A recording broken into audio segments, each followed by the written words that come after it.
Pourquoi vous évitez le contrôle? Vous êtes avocat, je l'ai dit, professeur d'université, vous avez un cabinet privé. Là-bas, on ne viendra pas vous contrôler, c'est une affaire privée. Mais vous êtes ministre national, fonction de l'État, on doit vous auditer, on doit vous contrôler. Pourquoi vous évitez le contrôle de l'IGF? Et vous voulez vous remettre chef de l'État? Ah, moi, je n'ai rien touché. Non. Est-ce que vous êtes prêt aujourd'hui à affronter la justice, un juge? C'est une question, une affirmation, une accusation, je ne comprends pas. Non, c'est une question. C'est une question. Mais la manière, à la fin, comment je l'ai posé? La manière dont vous commentez vos questions, c'est un problème. Alors, je la repose autrement. Non, elle est déjà comprise. D'accord. Elle est déjà comprise. Je crois en la démocratie. Oui. Je crois en la bonne gouvernance. La bonne gouvernance veut dire ceci, que ceux qui gèrent doivent être contrôlés. Bien sûr. Et après les contrôles, si ça se solde par un constat positif, il y a la sanction positive. Si c'est un constat négatif, il y a la sanction négative.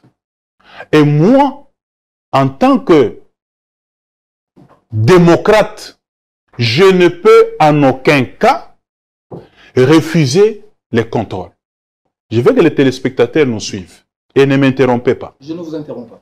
Vous faites allusion à un incident qui s'est passé il n'y a pas longtemps dans mon ministère, vrai ou faux? Si ce passe alors, il n'y a pas de question. C'est en cela que vous dites, je suis contre les contrôles. Et tout le monde le sait, nous avons vu des agents de contrôle débarquer dans mon ministère. Pas pour me contrôler, pas pour contrôler ma gestion, pas pour contrôler mes frais de fonctionnement parce que j'ai mon comptable, mais pour contrôler un des services placés sous mon autorité. Parce que souvent, ce qui se passe dans les réseaux sociaux, même si il y a un service qui est interpellé, c'est mon nom qu'on cite. Pour des objectifs politiques bien connus que tout le monde peut imaginer. Alors, quand les inspecteurs débarquent dans un service, ils vont faire les contrôles, il y a un incident qui se produit. Il y a une altercation entre les contrôleurs et les contrôlés. Et l'autorité qui a la direction du ministère entend le bruit, essaie de s'informer, on lui dit non, il y a des contrôleurs là qui sont en altercation avec un comptable. J'ai dit, mais depuis quand les contrôleurs sont ici, je ne suis pas informé, ils sont venus faire quoi? Mais je ne suis pas informé. Est-ce qu'il y a moyen de les appeler, qu'ils m'expliquent? Parce que s'il y a un problème, je serai le premier à répondre. Vous comprenez? Ils refusent. Non, nous dépendons de la présidence. Mais entre-temps, ça a continué. Demain, vous allez me poser la question, mais vous étiez là, vous avez fait quoi? J'ai pris mes responsabilités, je suis sorti pour dire et reprocher, et vous l'avez suivi, que pour des raisons de courtoisie, il fallait ne serait-ce que vous présenter pour présenter les civilités et corriger cette affaire. Mais après, vous n'avez pas suivi. Si vous suivez, parce que j'entends tous les gens, journalistes d'investigation, mais qu'est-ce que les investigations renseignent au jour d'aujourd'hui? Cet incident que j'ai qualifié d'incident protocolaire est passé, ne veut pas dire refuser les contrôles. Parce qu'au moment où je vous parle, pour la toute première fois, dans notre gouvernement, je suis le seul ministère où il y a eu le contrôle du parquet général de la République, contrôle mixte, Cour des comptes, IGF et même certains services de renseignement.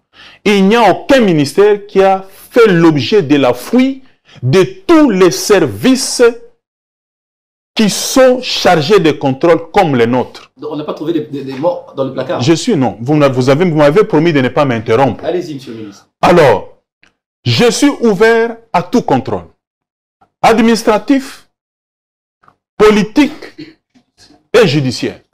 Il y en a eu dans mon ministère. Il n'y a aucun ministre qui a connu les contrôles de tous les services de contrôle qui existent au Congo. C'est moi.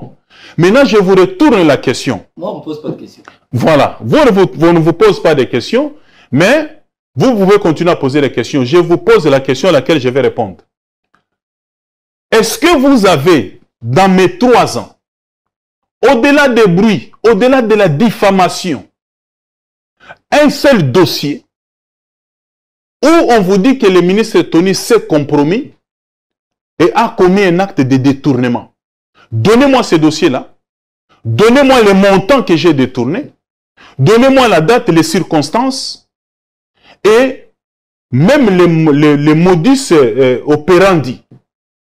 Comment ça s'est fait? Est-ce que vous avez... Je vais aujourd'hui. Vous savez, la première fois, c'était la toute première fois de ma vie. Moi, je serve peut-être de cobaye. J'étais le premier ministre du gouvernement Samalou Condé à être taxé. Monsieur le ministre, c'est une question qui vient d'un téléspectateur à partir de l'Ituri.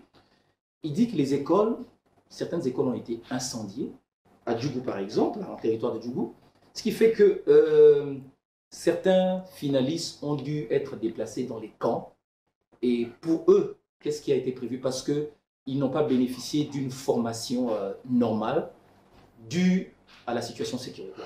C'est ça l'impact de la guerre que le Rwanda nous fait sur notre système éducatif. N'est-ce pas? Il y a quelque chose que je pouvais dire ici, mais je crois que c'est... je ne sais pas si c'est indiqué. Des fois, vous entendez des voix qui s'élèvent ça et là pour dire allez-y, faites la guerre au Rwanda. Ça s'est fait. Mais à un moment donné, à la suite d'une distraction ou pas, le président Félix Tshisekedi a hérité d'une armée, d'une administration, de nos services même, infiltrés par déjà l'ennemi.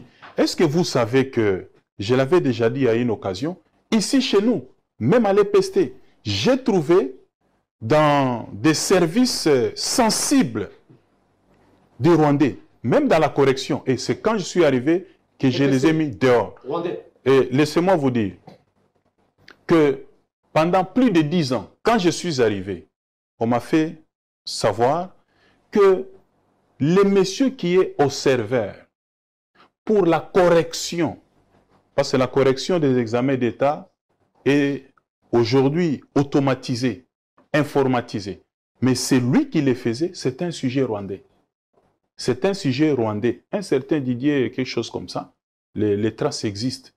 Et quand je suis arrivé, la première des choses à faire, c'est de le foutre dehors.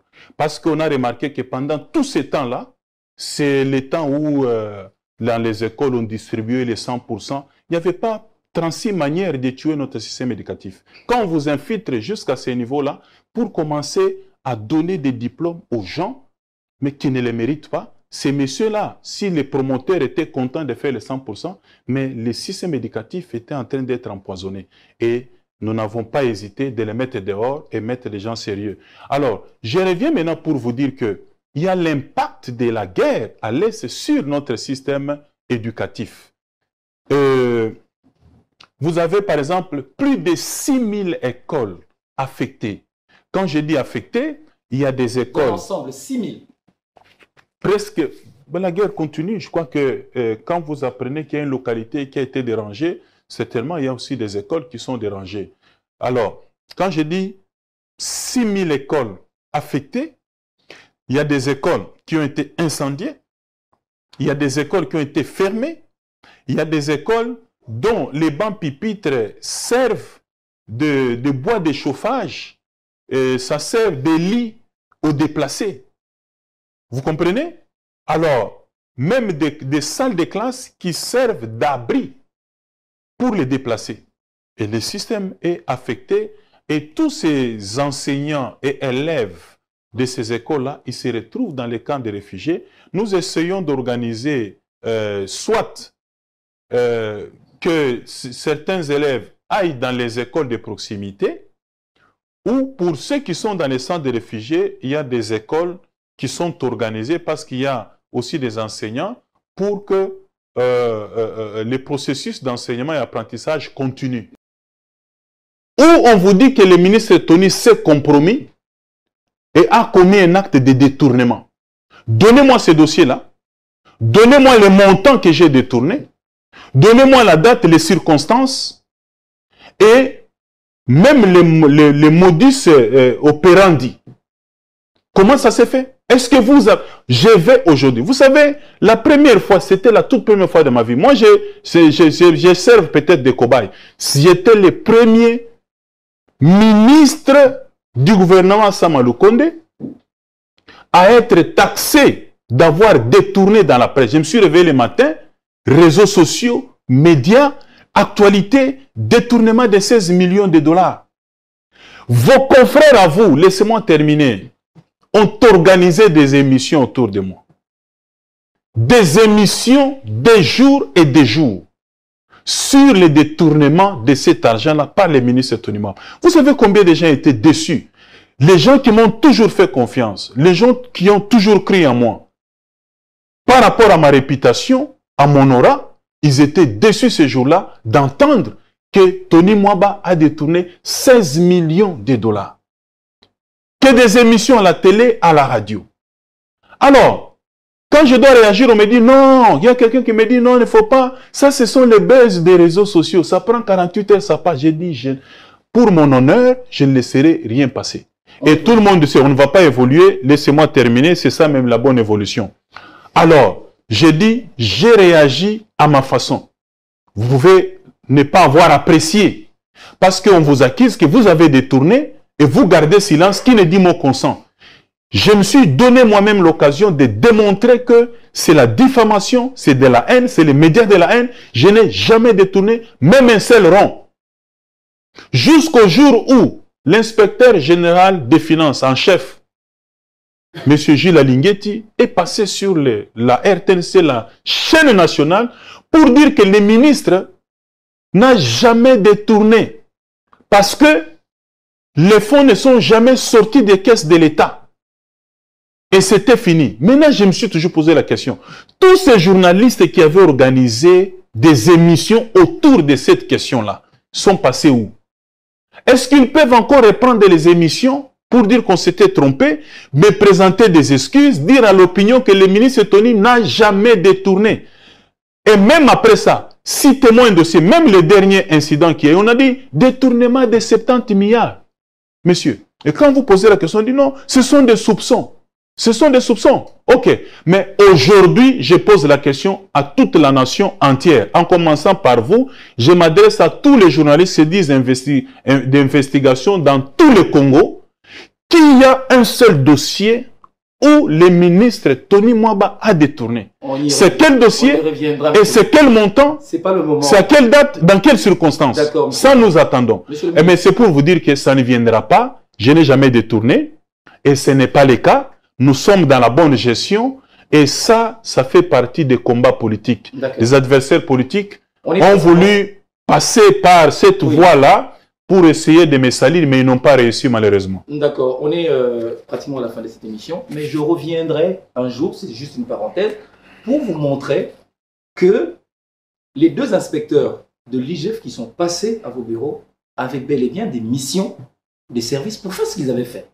Et les documents existent. Je vais vous les montrer. Ça, je n'ai pas refusé. Alors. Il n'y a pas de débat là-dessus. Ah, il n'y a pas de débat. Il n'y a pas de débat. Merci. J'ai parlé de la règle de courtoisie, les civilités.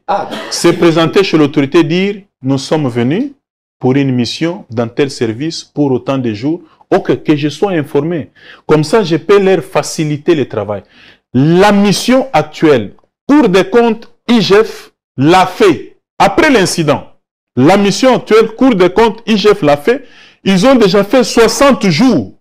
Ils viennent de renouveler. Ils travaillent calmement. Nous avons donné les bureaux. Il n'y a pas d'incident. Et chaque fois, nous veillons à ce que leur mission se passe bien jusqu'à la fin. Merci, monsieur. Ça, l'opinion doit le savoir. Est-ce que vous pouvez le dire aussi? Parce que si les réseaux sociaux, on jette un discrédit, on salit les gens, mais après, quand il n'y a rien, on n'en parle plus. D'accord. Et ça, moi, je suis contre. Soyez bref. La présomption d'innocence, oui. Ça, il faut veiller sur ça. Les contrôles doivent se faire dans la discrétion, dans le respect de la présomption d'innocence. Il n'y a que la justice qui peut dire que tel est coupable, tel a détourné, tel. Mais si la justice ne l'a pas fait, nous assistons certains de vos confrères qui, à longueur de journée, qui se sont donnés les beaux rôles de salir les gestionnaires, les ministres, sans aucun respect, ne serait-ce que la courtoisie. Donc ça, on ne sait pas les vivre parce que nous gérons. Et on oublie, aujourd'hui, il suffit que tu sois dans un restaurant, on te trouve en train de prendre même les frites, on te prend en photo sur les réseaux sociaux. Les enseignants souffrent, surtout pour mon cas, les enseignants souffrent, lui mange les frites. Alors, il suffit de voyager, on va vous dire non, il est parti. Voilà ce qu'offre le pouvoir. On oublie qu'il y a des gens qui voyageaient avant même le pouvoir. Donc, il faudrait que nos frères comprennent certaines choses. Un de vos collègues, ministre des Finances, fait aujourd'hui l'objet, la cible des médias. Dossier lampadaire, dossier forage. Il y a même des véhicules pour lesquels l'État a sorti de l'argent pour les ambassades. Ils n'ont livré à peine 10 voitures. Ça choque, monsieur le ministre. Quel est votre point de vue? Je vais vous poser une seule question avant de réagir. Oui. Vous avez les dossiers, tous les dossiers que vous avez cités là. Vous avez tous les dossiers? Oui, moi je les ai. Mais vous les avez où? On n'était pas ici pour en parler. C'est juste à titre parenthèse. Hein. Non. Si vous souhaitez revenir ici... Non, je ne reviendrai pas pour ça. Ah bah non, je ne peux pas. Mais laissez-moi vous dire oui. que pour avoir été victime, et la première victime de la diffamation dans notre gouvernement, je m'abstiens de tout commentaire dans ces dossiers. Parce que finalement, on ne sait pas de quel côté il y a la vérité, de quel côté il y a les mensonges. Je m'abstiens pour avoir été victime de la diffamation. Le jour où on a crié que j'ai détourné 16 millions, il y a des gens qui avaient cru. Mais plus tard, quand on a dit non, ce n'est pas le cas, l'argent n'est jamais sorti dans les caisses de l'État, les gens sont restés dans la confusion. Je dis... C'est exagéré. Non, s'il vous plaît, s'il vous plaît, oui. Je vais vous dire une chose. Oui. Tant que la justice n'a pas encore dit que X, Y, il est établi clairement, après investigation, après des enquêtes judiciaires, qu'il a commis tel fait, moi, je m'abstiens de tout comment. Tout ce qui s'est fait avant la justice. Oui, la justice. S'il vous plaît, la justice, on ne peut pas la fouiller. La justice a tous les moyens. Oui. S'il y a un instrument qui a tous les moyens, tous les pouvoirs, c'est la justice. Merci. Laissez-moi vous dire, pour avoir été victime de la diffamation, je ne peux pas commenter sur ça parce que je n'ai aucun élément. Merci beaucoup. Parce que quand on m'avait diffamé, les gens avaient cru. Et ceux qui n'avaient pas suivi la rectification de l'inspection générale des finances continuaient peut-être à croire que Tony Mwaba avait détourné. Alors que, même pas un centime, je vous ai mis au défi. Comme vous avez les dossiers de lampadaire, tout ça, vous me promettez de revenir avec. Revenez aussi avec un dossier où Tony Mwaba a détourné, vous me donnez la date, les dossiers, à quelle occasion, les montants, vous me donnez aussi tout. Merci.